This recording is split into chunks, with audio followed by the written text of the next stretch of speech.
Meus prezados Claudeir, Marco Antônio, o meu incidente ufológico teve início mais ou menos às 20 horas da noite do dia 14 de dezembro de 1983.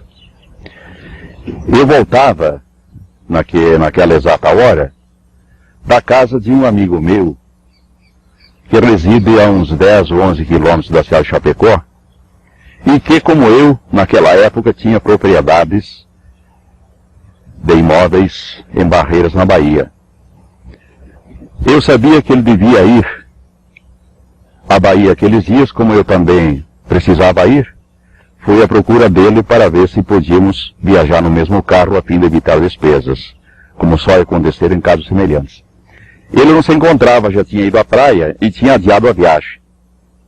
Regressei, pois. E voltando à cidade de Chapecó, a uns 1000 metros de distância de uma fábrica de refrigerantes, denominada Coca-Cola, e que essa fica a uns 6 quilômetros da cidade de Chapecó, de uma maneira que eu não sei explicar como, eu saí da pista de rolamento de asfalto, que é o acesso que vai para a BR-282, e quando vi, eu me encontrava no acostamento. E chamou minha atenção porque o acostamento, em razão de uma enchente que era recente, tinha havido recentemente, estava muito danificado o acostamento. E o carro enfrentou uns solavancos assim que me chamou a atenção, mas eu fiquei. E de imediato, ainda seguindo pelo acostamento, eu entrei à direita de um pequeno trevo que vai para uma granja, denominada Granja Tosso. E foi ali que, no fim, um pouco mais adiante daquele trevo, daquele pequeno trevo, onde se encontram as duas estradas que vai para aquela granja, eu notei a presença daquilo que então me pareceu um ônibus. Um ônibus que, pela sua coloração esverdeada, achei que fosse da antiga empresa Águia Branca, que era uma empresa que era muito conhecida, tinha muitos carros naquela localidade. Assim que eu cheguei, eu não me lembro se efetivamente eu desliguei o carro ou se o carro foi desligado. Sei que eu fiquei com a chave na mão e abri a porta, saí, olhei, vi que não se tratava de um ônibus, pelo seu formato, mais ou menos umas 10 janelas, 8, 9, 10 janelas, de uns 70 centímetros de altura para uns 40 ou meio metro de largura. Aquele objeto tinha um contorno, não era propriamente bem arredondado, mas um tanto arredondado assim na parte da frente que exibia. A cor da luz qual que era? É uma cor pálida e interessante que a luz que aparecia era apenas interna, ela não fazia nenhuma iluminação na parte externa. Eu só vi o objeto pela luz do carro, que estava danificada por sinal, e o objeto estava mais ou menos a 1 metro de altura, de través. As duas estradas, aqui o asfalto, faziam assim e estava colocado de través da estrada. Devia ter uns 10 metros de comprimento também. Aí eu devo confessar, a bem na verdade, que não era inteiramente ignorante em termos de ufologia. Sempre quando tivesse oportunidade, eu lia sobre discos voadores, ufologia, e logo vi que se tratava de um objeto estranho, que não era um dos nossos objetos comuns, dos nossos automóveis, caminhões, ônibus, que fosse, né? E abri a porta, encostei a porta e dirigi-me para me aproximar, pois estava a uns 30 metros de distância, segundo eu pude verificar mais adiante da localização ao ponto em que ele se encontrava. Mas, naquele exato momento, quando que eu saí, deveria ter percorrido mais ou menos 10 metros, se muito. Eu passei a sentir umas ondas de calor que se dirigiam, mas as ondas, aliás, eu encontrei as ondas de calor, não que elas viessem até a mim, mas há uma particularidade muito importante. Eram como se fossem uns rolos de calor, vinham assim.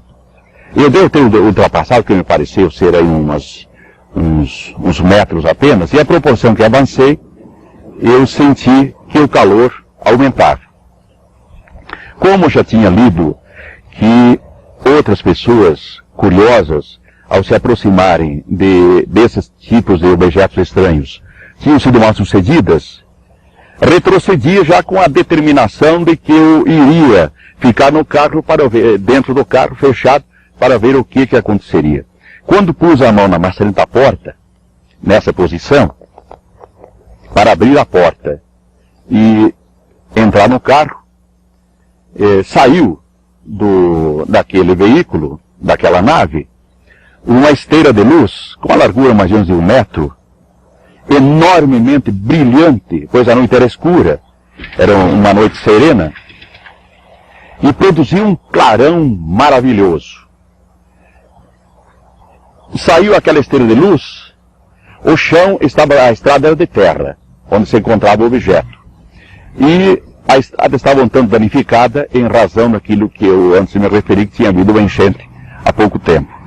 Então notei que a esteira, ela não obedeceu as falhas do solo. Ela veio assim, aliás, veio ligeiro mesmo. Veio rapidamente e eu me encontrava assim, abrindo a porta, e ela passou sobre os meus pés, sem produzir nenhuma trepidação, e voltou. E com ela eu regressei na mesma posição em que me encontrava, com a chave na mão, inclusive, e eu só me lembro até eu cheguei a uma distância como daqui aonde se encontra essa máquina agora, uns 2 metros e pouco. E ali me pareceu então que a fuselagem, se assim podemos denominar, daquele veículo, não era esverdeada como me pareceu inicialmente. Era fosca, assim como um carro quando tem sua lataria preparada para uma nova pintura. Dali para frente, eu, entre aspas, apaguei. Não sei se desmaiei ou o que houve. O certo é que eu não me lembro de ter entrado naquele aparelho. E devo ter entrado, certamente, pelo que ocorreu posteriormente. Não sei se quando entrei, se foi por baixo, por cima ou por um lado lateral. Só dei acordo de mim. Dali também não sei há quanto tempo, porque obviamente não tive condições de avaliar o tempo. Quando me encontrei então, quando dei acordo de mim, eu estava num quarto escuro, num aposento escuro. Devia ser um quarto, devia ser um aposento, um recinto, enfim. E senti-me deitado, numa posição assim, com os pés juntos, as pernas juntas, os braços ao longo do corpo. Eu só podia movimentar os pés assim. As pernas eu não podia desligá-las uma da outra, assim como os braços ao longo do corpo. Quando movimentei o pé, eu senti que estava descalço, contrariamente à minha posição de antes, que estava calçado, e senti uma parede fria. Ora, evidentemente que eu me recordei do que havia acontecido, até aquela hora que vi o aparelho, e eu entendi que devia ter sido enterrado vivo, aparentemente morto, mas que o pessoal da família devia ter me entendido como morto, e me desesperei. Eu chorei, chamei se alguém me estava ouvindo, um desespero como nunca tive na minha vida. Eu acho que é muito simples, é só avaliar. Alguém se colocar no meu lugar, escuro, e o frio intenso. E eu sentia que a cada instante o frio era muito mais intenso, ao ponto, eu comecei a sentir dificuldade de respiração, em razão do frio, e passei a não sentir mais o meu corpo físico, e houve um momento em que eu senti que eu existia, mas eu não existia fisicamente. Eu me sentia, sabia que eu estava vivo, tinha consciência perfeita como agora eu tenho o corpo, mas não sentia mais o meu corpo. Eu existia e não existia. E assim foi aquele sofrimento incrível. Também não sei avaliar até quando. É claro que eu já não estava respirando não. Mas de repente eu senti que a respiração me voltou. E eu tive a ocasião de dizer isso, inclusive, para o pesquisador Dr. Walter Miller, que é médico cirurgião, e para outros médicos. Eu senti aqui, aprendi que essa pequena saliência óssea que nós temos na base do peito é o sternum. Foi aqui que eu senti o primeiro movimento de vida, naquele incidente. E dali, aos poucos, eu fui voltando novamente, sentindo novamente o meu físico. Aos poucos, a respiração voltou, inicialmente também com dificuldade, depois voltou ao normal. Senti-me feliz por não ter morrido, mas ainda me encontrava naquela sala ainda bastante fria e às escuras, deitado. Ali eu não ouvi, senti que havia mais umas pessoas, a maneira forçosa de ter pessoas, mas eu não sabia se eram pessoas, eram criaturas, eram seres. Entraram e senti as passadas, assim no piso em que eu estava deitado. Ouviu o barulho do... Não, primeiro senti uma leve trepidação, umas passadas, depois eu ouvi, porque pelo menos eram duas, mas podiam ser 3 ou 4 criaturas que se colocaram, umas à minha direita e outra pelo menos à minha esquerda, e passaram a ter assim aquilo que eu denomino, e estou convencido que devia ter sido, uma conversação, porque eu não entendi, mas ora um conversava e o outro conversava, um falava, outro falava, mas era uma fala muito estranha, eram os grunhidos de cachorro. E havia alguma coisa entre eles que às vezes se atropelavam, falavam ou grunhiam ao mesmo tempo. Não sei de que objetos se utilizaram, porque tanto na perna esquerda como na direita, o começo foi na perna esquerda. Havia algo com que eles me apontavam na perna e na coxa. Devia ser, parecia um lápis ou um prego, ou então, se era a unha, um dedo, devia ser algo muito duro, entende? Fizeram diversas, como é que eu vou dizer, me apontaram, não? Chegaram a tocar no corpo. Não, inclusive percutiam fundo, não? E no resto do corpo não mexeram, que eu me lembro pelo menos. E em seguida, essas mesmas criaturas, após haver e aqui eu devo dizer o seguinte, que depois, quando que eu voltei ao meu mundo natural, e que me referi a essas criaturas, eu sempre dizia as pequenas criaturas, e uma hora eu me surpreendi também, da maneira por que eu as denominava de pequenas criaturas, se eu não as vira, pois o quarto estava às escuras, eu não as vi. Depois, eu aqui já estou me adiantando um pouco, mais adiante, 2 anos e pouco depois, sempre rememorando o incidente, um dia eu atinei e fiquei feliz, porque descobri a razão pela qual eu entendia que eram criaturas pequenas. Porque na hora, quando me carregaram de lá, elas me ergueram, eu estava com o corpo inteiriço. Eu não tive nenhum dobramento, nenhuma articulação do corpo. Um deles me pegou por esta perna, sim, por baixo. Outro me pegou aqui, pelo menos eram 2. E o outro, assim, nessa altura do pescoço. E me carregaram. Rememorando isto, foi que eu deduzi que as criaturas eram pequenas. Por quê? Porque quando me ergueram apenas a uma alturinha assim. E quando grunhiam, naquele exato momento, eles não grunhiam mais do que essa altura. Então eu tinha aquilo no meu subconsciente, consciente, não sei como, só mais adiante que eu vim a descobrir por que eu entendia que eram criaturas pequenas. Bem, daí me carregaram para o que eu acho que era outro compartimento, porque num outro eu me encontrei depois, que possivelmente não era aquele, não.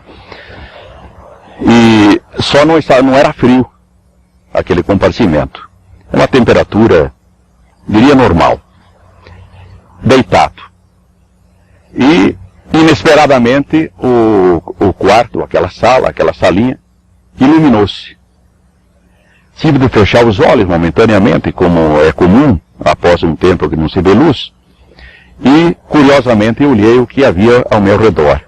Era uma sala de mais ou menos 2,5 metros por 3, por uns 2 metros e pouco de altura, porque eu tenho 1,74 m. E o teto estava um tanto assim, acima de mim. Pois bem, eu me encontrava deitado, e um tanto entorpecido ainda, olhei a um canto direito, à minha direita. Lá eu vi os meus sapatos, que usava então, colocados juntinhos, a roupa dobrada e as meias de través sobre a ponta dos sapatos. E vi que eu estava nu. Eu olhei, não vi sinal nenhum de abertura de porta, de janela, ou de qualquer outra espécie de abertura. A iluminação, a guisa de explicação, ela não provinha de parte nenhuma e provinha de todas as partes, de todas as paredes. Não estava em nenhuma daquelas paredes, nem no teto, nem no assoalho, mas ela estava em todas. A iluminação não tinha procedência. Aí eu levantei e com uma certa dificuldade, porque eu estava muito entorpecido ainda, vesti-me, porque eu entendi e tive pressa em me vestir, porque eu sou muito pudico. Certamente todos o são, mas talvez tanto quanto eu, não sei se outros o são. Eu me vesti porque pensei, ora, se aqui estou, por mais que não tenha portas e nem janelas, mas a alguma hora alguém deverá vir, pois eu não entrei tonada.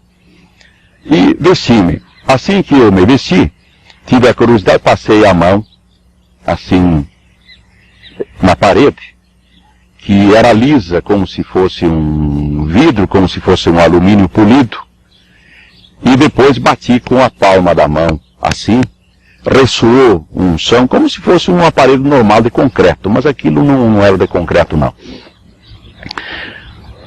Ato contínuo, à direita, de onde eu estava deitado, e eu não estava de pé, se fez da parede, bem junto ao canto, uma abertura de uma forma muito misteriosa, para mim, pelo menos. Se fez uma porta, mas a porta se processou, não era uma... Ela se fez como se fosse uma porta de correr, mas não era uma porta de correr. Ela foi se abrindo aos poucos, como se algo estivesse comendo, entre aspas, estivesse gastando, mas isso com certa rapidez. Ela se fez nessa marcha assim, ó. Foi rápido. A porta era ogival. Talvez estivesse à minha altura. Do outro lado, também as paredes tinham a mesma coloração das paredes da sala em que eu me encontrava. Havia iluminação, mas não havia nada mais que me chamasse a atenção. E mesmo que não olhei mais, porque assim que aquela porta se fez, por ela entrou uma mulher de mais ou menos 1,20 m de altura, porque ela dava assim, a minha altura. Depois então eu mesmo media 1,20 m mais ou menos. Uma mulher de cor branca, que se eu a classificasse pela cor da pele, de acordo com as raças que eu conheço, eu diria que deveria ser de origem alemã. Essa mulher possuía cabelos cor de palha de trigo, madura, amarelos, divididos pelo meio, lisos, aparentemente sedosos e que lhe iam até o pescoço. O rosto, os olhos chamavam a atenção acima de tudo, não tanto pela outra configuração do rosto, mas sim pelos olhos, muito distanciados do nariz, quase nas laterais e um tanto repuxados. Os olhos eram azuis, bem azuis. O nariz é um nariz normal, com um leve arrebite assim na ponta. Os lábios também eram uns lábios, pelo tamanho da mulher, quase um pouco além do normal, mas não que a deixasse, a enfeiasse. Queixo um pouquinho pontiagudo, o rosto mais triangular do que normal, como o nosso. Vestia um vestido, não encontro outro nome para dizer, um vestido, cor anilo. Se o céu estivesse todo anilo, eu já vi muitas vezes, é a cor do céu anilo. um dia de bastante sol, com mangas largas até o meio do braço, sobrando um tanto assim, sem nenhum enfeite, a não ser na abertura do vestido, junto ao pescoço, havia uma protuberância, uma saliência no tecido, uma forma de um T, só inverso. Ao invés de eu ter estado de pé, ele estava assim, chamava a atenção. Uma cintura, ela uns 4, 5 centímetros do mesmo tecido do vestido, atada normalmente, sobrando uns 15, 20 centímetros assim, soltos. O vestido, eu já falei para alguém que o vestido estava a uns 10 centímetros acima dos tornozelos, e alguém entendeu, até foi feito um desenho a esse respeito, com uns 10 centímetros abaixo do joelho. Não, ia até uns 10 centímetros acima do joelho. Não calçava meias, calçava uma sapatilha da mesma cor do vestido, parecia de tecido. E nas mãos não trazia também enfeite nenhum, não tinha brincos, não tinha anéis, não tinha braceletes, não tinha colar. E as unhas, rapidamente vendo assim, eram normais. Então ela teria a configuração de uma menina de 11 ou 12 anos, pelo tamanho, inclusive assim pela própria qualidade da pele, o jeito. Mas havia uma coisa nela que me dava a certeza, e me deu a certeza que não era menina não. O grande poder, eu não tenho outro termo, não sei se esse é o termo correto, o grande poder espiritual que ela exerceu sobre mim desde o instante quando entrou, com a mão esquerda sobre o peito e a mão direita erguida, assim, palma aberta, entendi que num sinal de saudação, e que foi a primeira mensagem telepática que eu recebi na minha vida, e saliento que a recebi neste lado da cabeça, neste ponto. Não foi assim total, senti perfeitamente ao lado direito da cabeça. E tenha calma, sou de paz e amor. Então, apesar de a mulher ser pequena, de estatura pequena, eu senti que tinha diante de mim uma grande autoridade. Ela me dominou, eu senti muito pequeno diante dela. E de tal maneira que, até atendendo a um hábito mesmo que eu tenho desde pequeno, o ensinamento dos meus pais, quanto ao tratamento de você, o senhor, a senhora, eu a tratei por senhora, ou pensei de tratá-la por senhora, quando, a seguir, eu estava me arrumando a pergunta, para perguntar-lhe quem é a senhora e de onde vem. Pergunta que seria muito normal para qualquer um. Mas eu não cheguei a acabar de arrumar todas as palavras, o pensamento para as palavras, que da mesma forma que a primeira informação telepática eu recebi a segunda. Sou Kabbalah, mensageiro do mundo de Agali. Veio em missão de paz e amor. Eu logo senti que eu estava diante de uma entidade de grande poder. E aí eu pensei de perguntar-lhe, ou desejava, melhor dito, porque eu acho que não estava articulando as perguntas, eu sentia apenas a necessidade de perguntar-lhe, de fazer-lhe perguntas, e em contrapartida eu recebia a informação. Era meu desejo saber, ou a pergunta seria, onde estamos? E ela respondeu-me, ou informou-me, passou-me informação. Estamos no oceano, no oceano, a 180 metros abaixo do nível do mar. Obviamente que, numa outra circunstância, creio que tanto eu, quanto qualquer outra pessoa lúcida, teria feito a pergunta, ou desejaria perguntar, mas qual oceano? Mas tal não me foi permitido. Entende? Assim eu entendo que as perguntas, ou então o desejo de perguntar, foi sempre direcionado. Mais adiante, que logo a seguir, evidentemente, eu desejava saber a ela se eu seria devolvido ao mundo, ao meu lugar, depois de tudo isto. E recebi como resposta que sim, só que tinha hora certa para isto, porque caso contrário, eu seria deixado a um lugar muito distante da onde nos encontrávamos. Não disse de onde nos encontrávamos, a um lugar muito distante. E a seguir, então, ela me disse telepaticamente, ou me informou, me conscientizou telepaticamente, que nós tínhamos uma missão a cumprir. E eu logo pensei, como resposta, ou como dúvida, de que eu não estranhava porque, afinal, eu não me considerava uma pessoa de tanta importância para uma missão importante no mundo. E perguntei por quê. E ela, então, me informou. Porque você sempre acreditou na minha existência. Porque você sempre quis que este encontro acontecesse. Porque você é dotado de mente cósmica.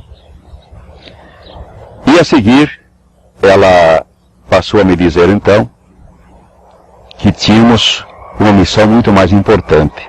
É muito difícil para explicar em palavras aquilo que eu não recebi em palavras, apenas naquela comunicação telepática. Disse então que estávamos em estado de graça e que tínhamos uma outra missão importante para cumprir. Eu entendi, mesmo porque àquela altura, eu devo retroceder um instante. Antes disso, eu senti sede.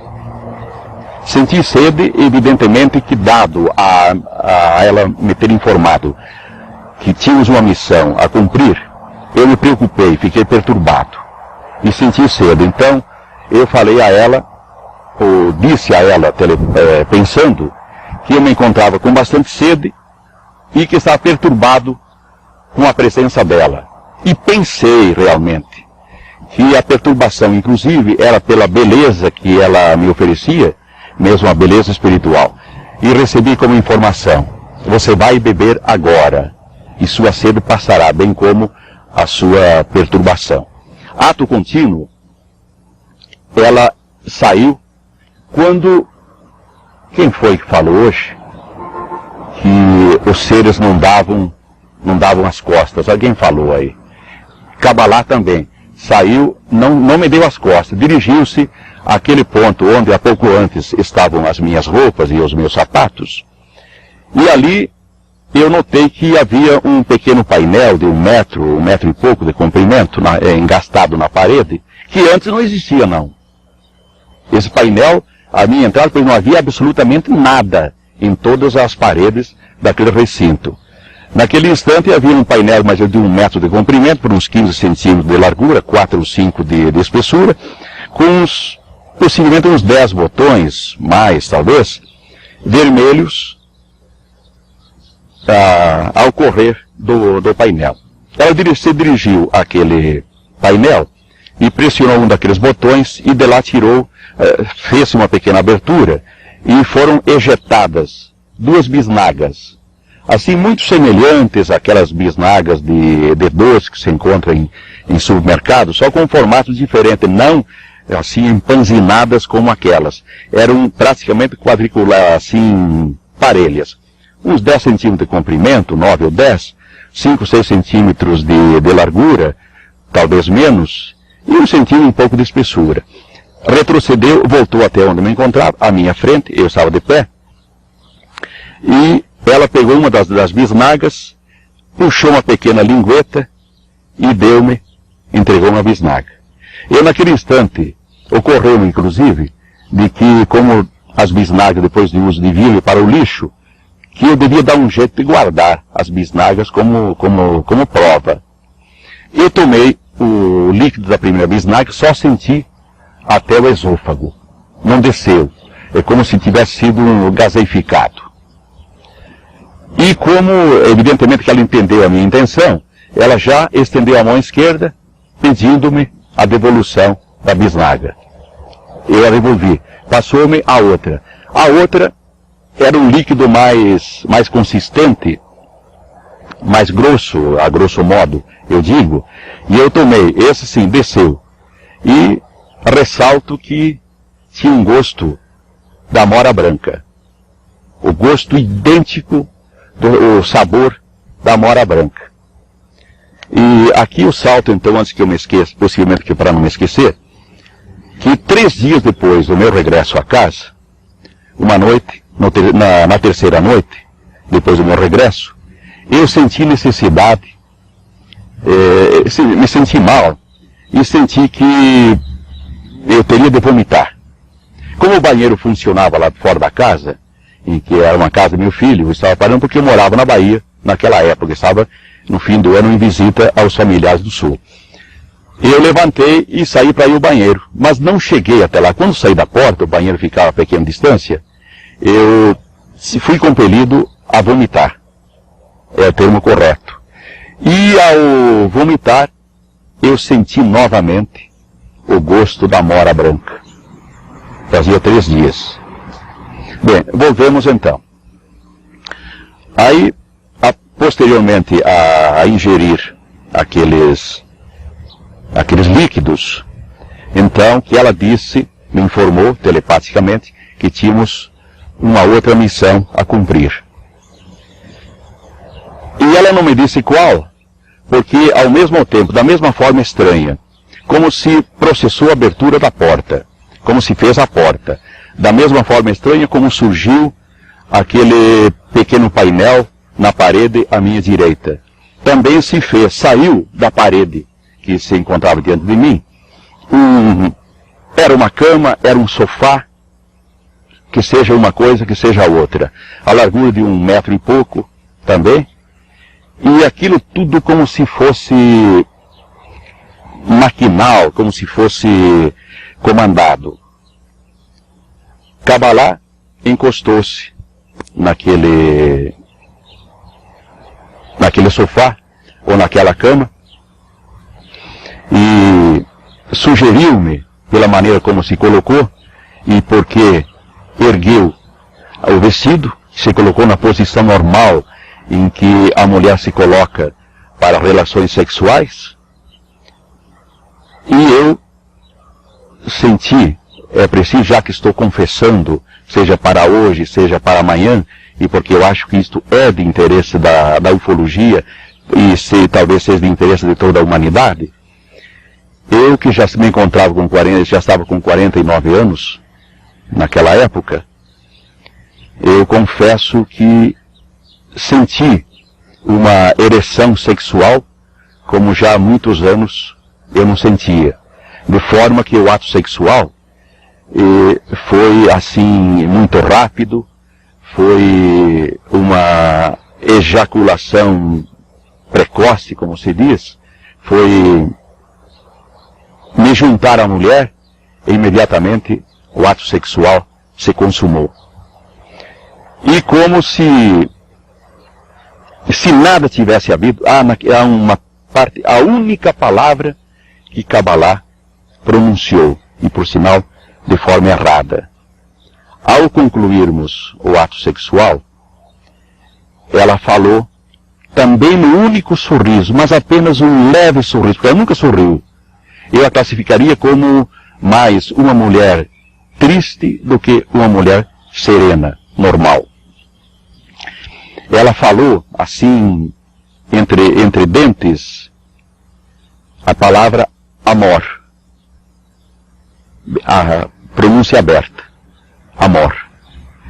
E ergueu-se, levantou-se como se nada tivesse havido e disse assim, agora vou lhe confiar uma mensagem. Quando digo disse, foi telepaticamente, não através de palavras.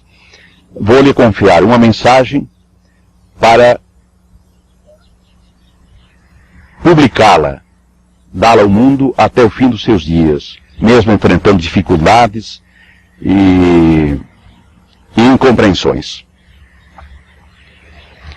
Ato contínuo, voltou novamente àquele pequeno painel, pressionou um dos botões E de lá, através de uma outra abertura, mas no mesmo ponto, perdão, eu volto atrás para dizer, quando ela disse que me confiaria uma mensagem, eu disse a ela que eu não era muito bom de memória e que possivelmente, após sair dali, eu me esquecesse partes ou não completaria a mensagem.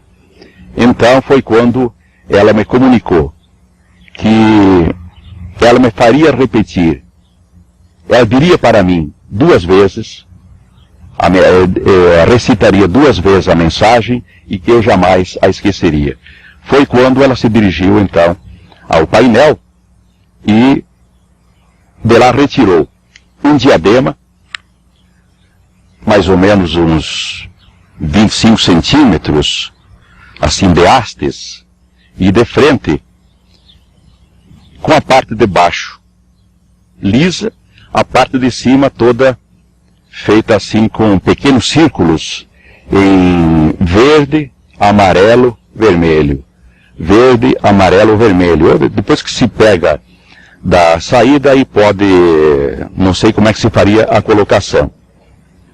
Chegou até a minha frente, com aquele objeto, com aquele diadema, e ergueu-se, porque ela é bem menor, e eu também inclinei a cabeça vendo o que ela desejava, e me colocou aquele painel, aquele diadema, nessa posição da cabeça. Ele não chegou a me pressionar, foi colocado assim, firme, mas não cheguei a sentir nenhuma machucadura na minha cabeça. E ela colocou novamente a mão sobre o peito, e com a outra mão, com a mão direita caída, não mais como antes, como na entrada, em sinal de saudação. E eu instintivamente fechei os olhos e passei a entender telepaticamente, a receber telepaticamente a mensagem.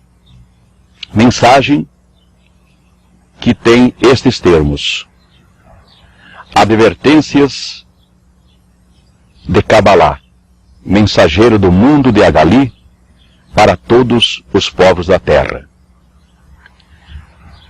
É preciso que sejam imediatamente desativadas as armas de guerra capazes de acabar com qualquer espécie de vida aqui existente. Além de toda a sua apavorante e mortífera devastação, uma guerra nuclear total colocará a Terra fora de sua rota celeste e causará graves distúrbios à vida de mundos vizinhos, alguns em dimensões que o homem terrestre ainda desconhece. É preciso que sejam abolidas as dominações políticas, econômicas e financeiras de nações sobre nações. O imperialismo contraria o direito de igualdade dos povos e se constitui numa nova e solerte modalidade de escravização. É preciso que sejam preservadas a essência da vida humana e as suas funções naturais de reprodução. Em estrelas próximas e noutras inatingíveis ao homem atual, a vida surgiu do sopro do eterno Espírito Criador de todas as coisas, Deus, razão pela qual não deve ser objeto de experiências imponderáveis, porque estas terminarão em desastre genético irreversível. É preciso que, dentro do mais rigoroso critério de justiça e moral, com vistas para a solução dos problemas sociais resultantes da prolificação humana desordenada, sejam instituídos órgãos que, por vias científicas naturais, planejem e executem programas de controle populacional e de melhoramento biológico do homem.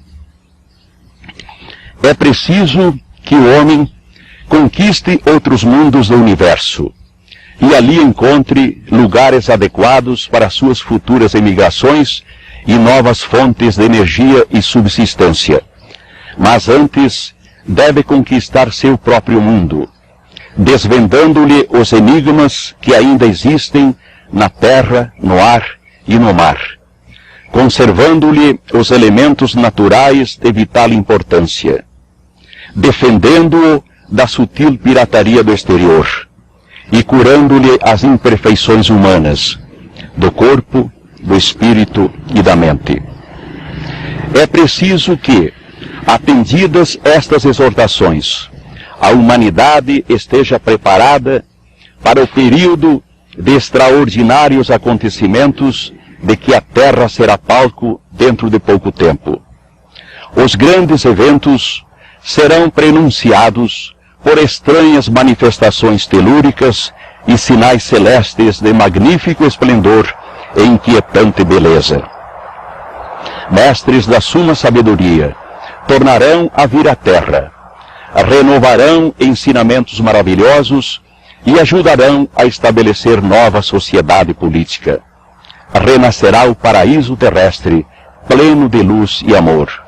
Então, através de meios e energias ora sequer supostos, o homem conhecerá os côncavo-convexos dimensionais da Terra, viajará às profundezas do universo e não sentirá as canseiras do tempo. E, como sublime conquista da capacidade criadora humana, será posta em ação a máquina do poder absoluto, engenho que, entre muitos outros prodígios, dará à humanidade a visão mais feliz e assombrosa de toda a sua existência, de toda a sua história. A ressurreição dos mortos na faixa dos 4x. Advertências de Kabbalah, mensageiro do mundo de Agali, para todos os povos da terra. Após isto, ela continuou com a mão esquerda sobre o peito e sem maiores preâmbulos. E aqui gostaria de fazer uma consideração que é muito pessoal e talvez de interesse para os senhores ufólogos atentos, inteligentes e experientes que são. Eu completo dizendo da forma como ela se despediu, para depois eu fazer a minha consideração pessoal. Sem mais nem menos, então, ela disse, agora, me informou telepaticamente, os nossos mundos estão interligados por uma ponte de 46 pilares e pelos nossos filhos, Mada e Madana. Eu não tive tempo de pensar, de sugerir perguntas, porque ela postou-se, ergueu a mão, assim como inicialmente entrou naquele recinto, e sem mais nem menos, paz e amor. E saiu pela porta, não me dando as costas, saiu assim de costas. A porta se fez por aquele mesmo processo, fechou-se pelo mesmo processo, e eu me encontrei só. A minha experiência foi um tanto dolorosa. E mesmo muitas vezes, rememorando o incidente, eu confesso aos senhores que tenho chorado e tenho sentido muito aflito pelo fato de, após aquele acontecimento, que para mim foi de extraordinária importância, pelo fato da relação sexual, da união que houve com aquela mulher, saiu, despediu-se, paz e amor, não houve assim a menor demonstração de sensibilidade, de afeto, de amor, de sentimento, que é muito normal, por mais falhas que o homem humano possua, ao se despedir de uma mulher com quem teve amor, com quem teve relações sexuais e de quem teve a promessa de filhos, eu entendo que devia haver um tratamento mais afetivo, uma palavra de consolo, de espera, de aguardo. Mas isso não houve. E me fez muito infeliz. E muito infeliz, inclusive, porque, apesar da experiência, eu não tinha com quem trocar confidências, com quem contar da minha mágoa, contar do meu sentimento, nem mesmo a minha própria esposa. Eu não contei e não manifestei tais sentimentos para não machucá-la, para não feri-la. Aos meus filhos também não, porque falar a eles seria como falar a minha mulher. Então esta é a nota muito particular, muito pessoal, que faço questão que os senhores, com a experiência que têm, com a visão que têm do fato ufológico, anotem e guardem este meu sentimento. Eu entendia que pelo que ocorreu, Kabbalah devia ter se despedido, aquela mulher, aquela pequena, grande mulher, devia ter se despedido de outra forma. Mas não o fez. Kabbalah saiu. Eu, apesar da curta duração de tempo com aquela mulher, tal fascínio ela exerceu sobre mim, que quando ela saiu eu me senti triste, sozinho, mesmo pela maneira também como se despediu, que eu já falei. A sala escureceu novamente. As luzes se apagaram, pela forma qual eu não sei, e aquelas criaturas, presumo que deviam ser as mesmas, que antes me haviam abordado naquele outro recinto, a mim me parece que era outro recinto, aquele não podia ser, porque de lá eu saí, né? Entraram e me pegaram assim, grunhiram, entre eles, deviam ser 2, 3, me pegaram pelas calças assim, e me puxaram, me conduziram. Senti que passei por uma abertura, porque eu já conhecia o recinto, e sabia que tamanho o mesmo tinha. Então, devia estar naquele anterior. Ali, me puxaram para baixo, grunhindo aquela linguagem ininteligível para mim, eu entendi que devia deitar-me. Deitei-me.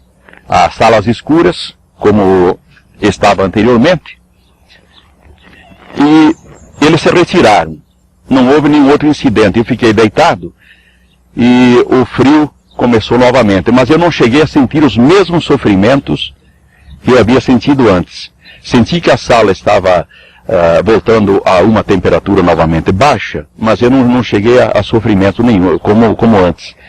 E ali também apaguei, se esse é o termo correto para dizer que eu não me lembro o que aconteceu. E voltei a dar novamente acordo de mim, no outro dia, mais ou menos às 6 horas da manhã. O sol estava querendo apontar, não tinha apontado, já era 15 de dezembro. Era um dia bonito de céu azul, muitos passarinhos cantando ao redor, e eu me vi deitado no meio de um matinho, uma capoeirada, um mato maior, assim, só mais ou menos um espaço como menor que este recinto. Era de capoeira baixa, que lá nós denominamos vassourinha. É uma vegetação que cresce em lugar depois de alguém fazer uma roça, né? Então lá havia isso. E à direita havia um morro alto, me lembro da presença de uma palmeira, árvores características da região, mas mato alto. E muito ruído de veículos. Veículos pequenos, veículos grandes, caminhões, que a gente reconhece.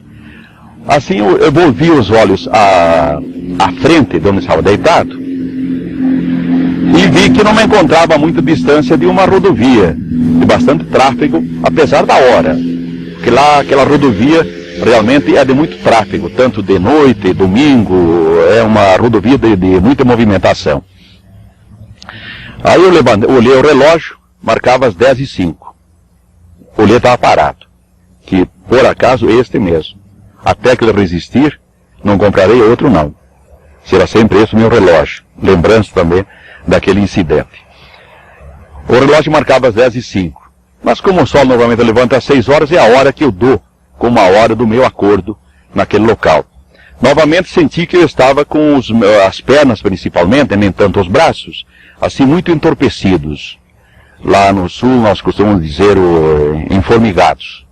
Mas eu sentei, relembrei o incidente, rememorei a mensagem, que achei estranho para quem como eu, que não tem boa memória, ela saiu assim, como eu entendi que me tinha sido passada mesmo, dentro daquele objeto. E tratei de me movimentar para ir para casa. Pensei, puxa, mas o que meus familiares terão pensado de mim? Porque não é de hábito, eu sou um indivíduo até hoje. De noite eu não saio, a não ser que haja necessidade, viu? Senão, eu sou muito caseiro. E quando eu pude me movimentar, me coloquei de pé e fui até onde que havia aquela rodovia, porque não estava vendo carro nenhum. Ali, mas não reconheci o local, se bem que o local me era conhecido, mas eu não o reconheci naquela hora.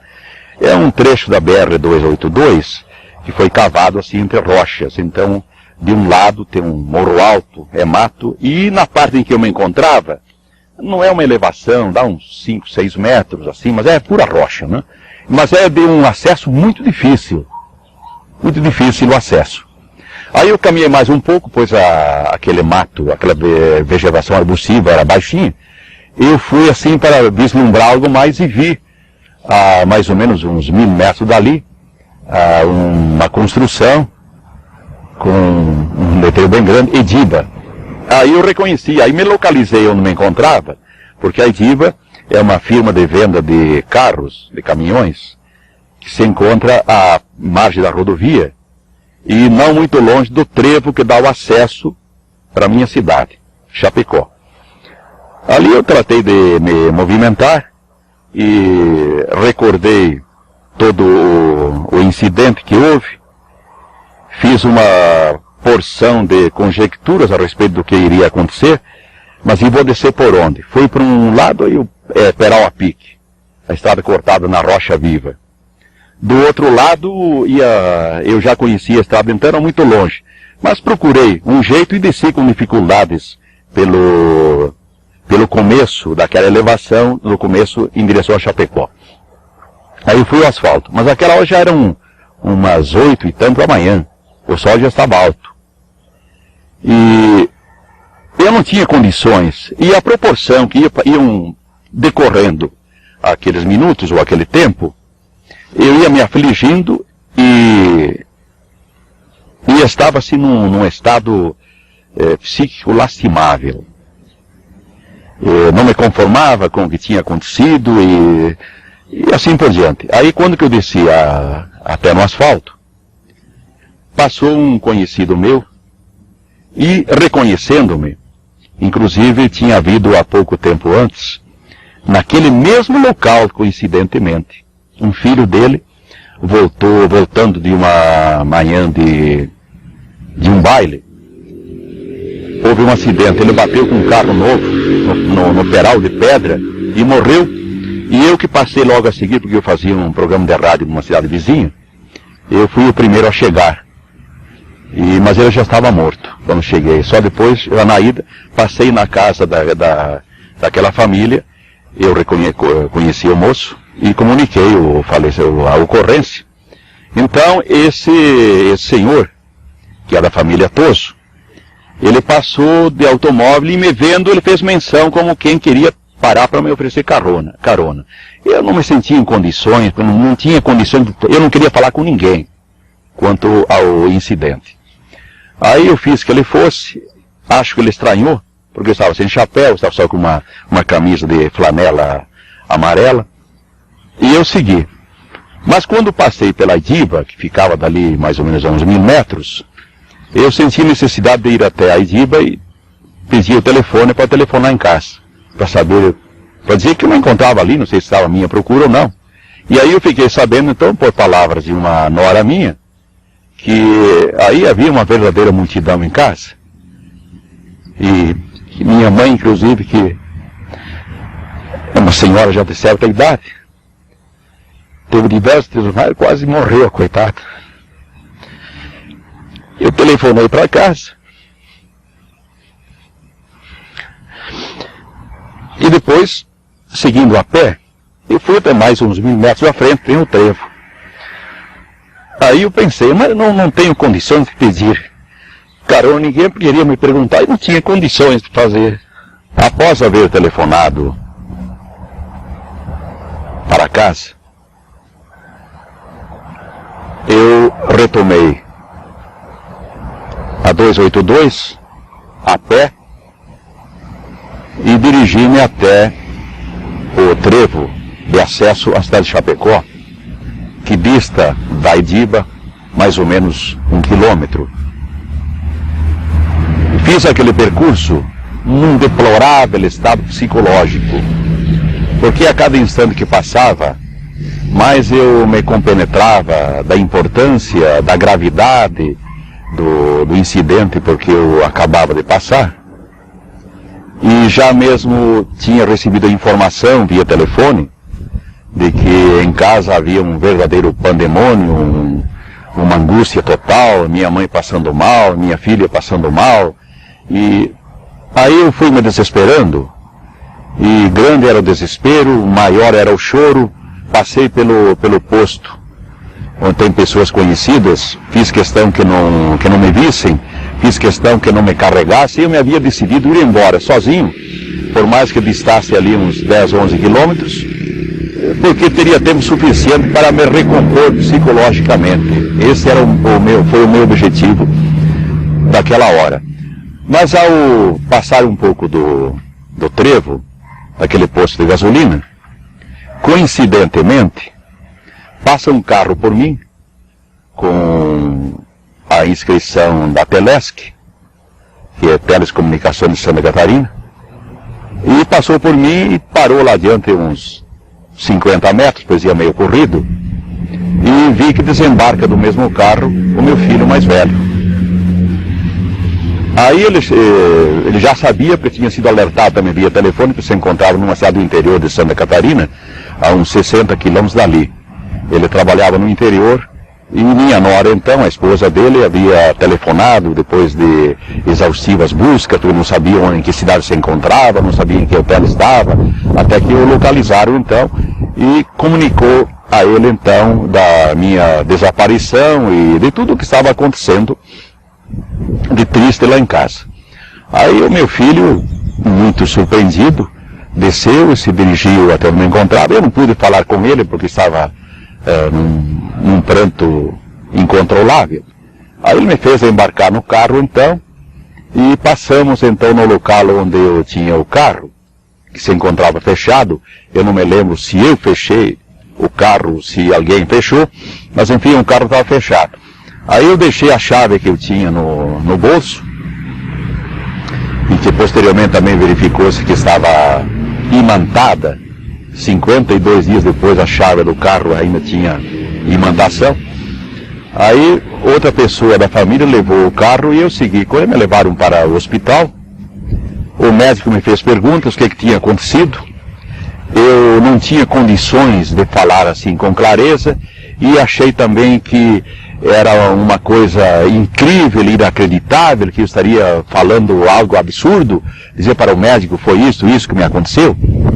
Eu disse que não sabia, simplesmente isso. Aí o médico me manteve lá no hospital talvez uma meia hora, me aplicou uns sedativos, e depois o filho, um genro veio e me apanhou e me levou para casa. Quando cheguei em casa, então, eu já estava sob os efeitos daqueles remédios, daqueles sedativos. Eu estava pelo menos tranquilo, já não estava chorando. Aí a família me abraçou, os filhos, as filhas, os netos, meu pai, minha mãe. E havia mais de 100 pessoas lá em casa. Acho que se eu não tivesse estado sob o efeito de droga, ao ver aquela enormidade de pessoas, aí eu teria chegado ao cúmulo do desespero, evidentemente. Mas aí o que foi, o que não foi, eu não encontrava a maneira como narrar à família o que me tinha acontecido. Aí o meu filho, como filho homem, um genro, aí foram ao quarto onde eu me havia deitado aí na cama. Falei rapidamente, contei. Aí, mas que não falasse para ninguém, que deixasse assim por enquanto, tá. Aí foi quando, depois de haver sorvido quase um jarro de suco, que eu ainda estava com uma sede enorme, fome não, mas sede eu sentia enormemente. Eu tomei aquela enormidade de suco, estava num jarro da geladeira, E deitei-me, os familiares todos ao redor, aí todo mundo querendo me prestar ajuda, socorro, que não sabiam inclusive do que tinha havido comigo, e todo mundo me perguntando, pai, o que foi, meu filho, o que foi. E aí eu disse, vou tomar um banho. Na hora que eu tirei a camisa para ir para o banho, houve uma exclamação de surpresa da parte dos familiares que estavam ao meu redor, dentro de casa. E, o que o senhor tem nas costas? Tem uma queimadura, tem um ferimento, o que foi isto? E os que descobriram, os que viram por primeiro, foi o meu irmão Gildo e um sobrinho meu, que é advogado e que mora hoje em Mineiros, no estado de Goiás. Aí eu não sabia o que dizer e o que responder, porque eu não estava sentindo nada e eu não sabia de nada. Aí, dado a exclamação e a surpresa de todos os familiares e amigos que ali estavam, eu pedi um espelho para ver. Ali eu pude ver então a extensão das queimaduras que eu tinha nas costas, e das quais ainda hoje eu tenho uma cicatriz. Mas eu não sabia do que provinham essas queimaduras ou esses ferimentos que sejam. Aí os familiares resolveram então de me levar novamente ao médico que me havia atendido antes. Aí fomos, o médico notou, olhou os ferimentos, as queimaduras, não soube dizer nada. Consequentemente também não me passou coisa alguma para colocar sobre aqueles ferimentos, porque ele não entendia o que era. E foi no outro dia então que eu voltei novamente lá para o mesmo médico. E ele já estava junto com mais 2 médicos, Dr. Madaloso e Dr. Carlos Reis. Aí examinaram então os ferimentos, que como no dia anterior não me produziam mal-estar nenhum, não havia inchação, não havia exudação de plasma, parece que esse é o nome que se dá àquela água que sai de um ferimento de queimadura, principalmente. Eu não sentia mal-estar nenhum. E os médicos também se surpreenderam ao ver aquilo, não souberam o que dizer, fizeram comentários entre eles de surpresa. Depois no outro dia, foi mais um médico lá em casa, foi ver, os ferimentos continuavam os mesmos, apenas havia um processo, segundo eu pude constatar através de espelhos, já de cicatrização. 16 dias depois, ou seja, no dia 31 de dezembro, caiu aquela pequena casca de cicatrização e a queimadura, a marca essa, acabou ficando com a pele normal, apenas a cicatriz, que como já disse, tenho até hoje. E os médicos não souberam explicar a causa daquele ferimento, seja queimadura ou qualquer outra coisa que não me produziu dor e nenhum daqueles sintomas clínicos que costumam ocorrer quando uma pessoa é queimada. Porque realmente a marca, eu chamo de marca, esse sinal que eu tenho nas costas, dava a impressão de ter sido realmente com ferro em brasa. E posteriormente, até o terceiro dia, eu não sentia vontade de me alimentar, não. Comia alguma coisa a custo da insistência dos familiares.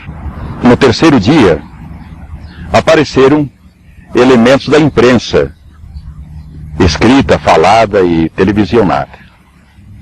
Eu os atendi principalmente porque conhecia a todos eles, eram todas pessoas da minha amizade, pois eu era e sou muito conhecido lá naquela cidade, naquela região toda. E eu passei as primeiras informações, assim, com fidelidade aos acontecimentos, eu digo fidelidade quanto ao fornecimento dos possíveis pormenores do incidente, para o jornalista Marcos Bedin. Depois veio a televisão, mas aí, pelo amor de Deus, aí houve uma onda de críticas,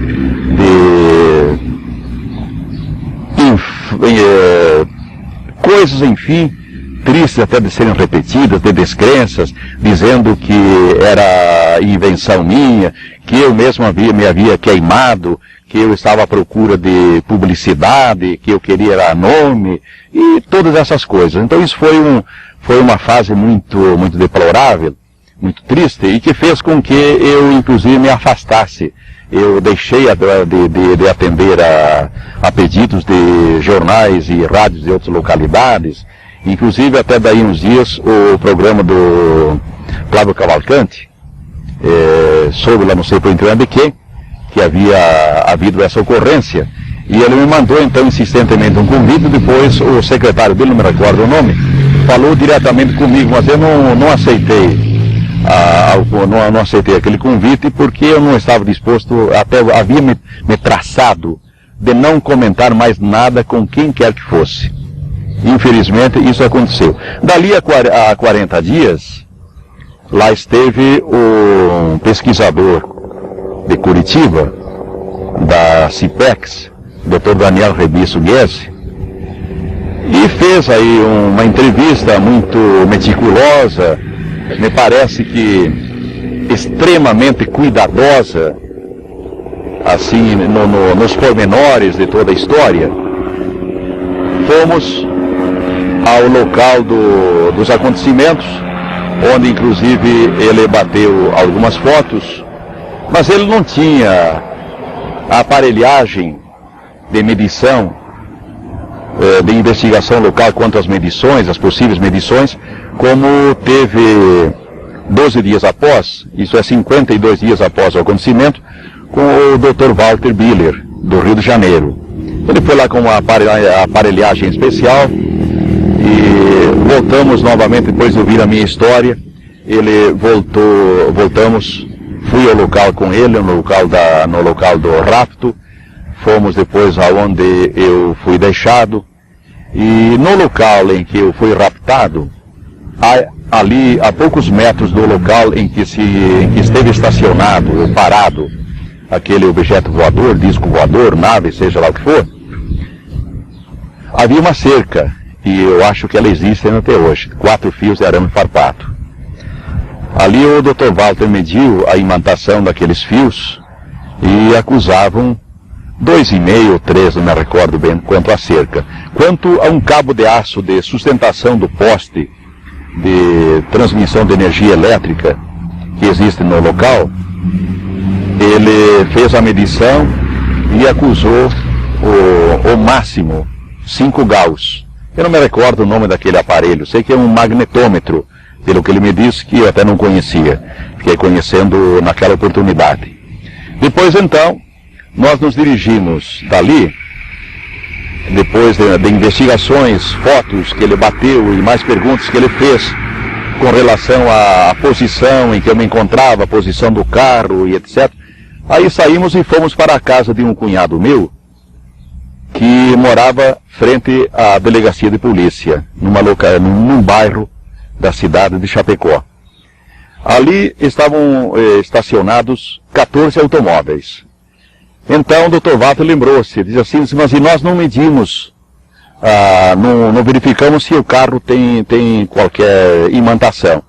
Aí fomos então, eram 13 carros de outras pessoas, funcionários e mais pessoas que foram à delegacia, e mais o meu são 14. Aí ele se surpreendeu ao verificar a imantação do carro. As palhetas do para-brisa marcavam a intensidade máxima, 5 Gauss, assim como o para-choque dianteiro.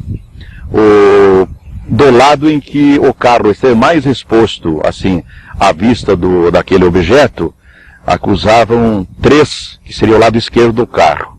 3 na porta, e do outro lado, que não estava tão dianteiro daquele objeto, acusava 2,5, assim como também tinha imantação o para-choque traseiro, mas não me recordo quanto que era do para-choque traseiro. A cinta que eu usava na oportunidade, 52 dias depois, a fivela era de um material que a imantação não pega, mas o grampão era de ferro. Também acusava 2 ou 2,5. O relógio, que coincidente é este mesmo, que eu ainda possuo, também acusava 2,5.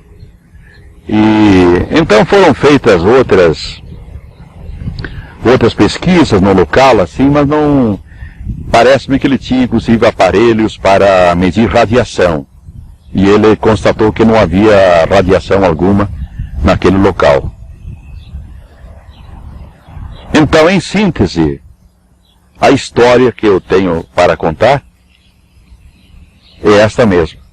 Eu sou feliz se posso ter satisfeito o desejo de vocês quanto à entrevista, e que essa entrevista possa contribuir para que tenhamos amanhã depois um mundo um pouco melhor.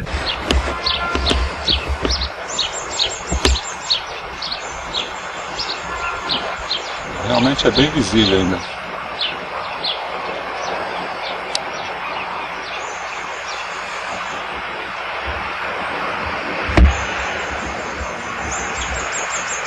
Eu acho que tá ótimo, hein?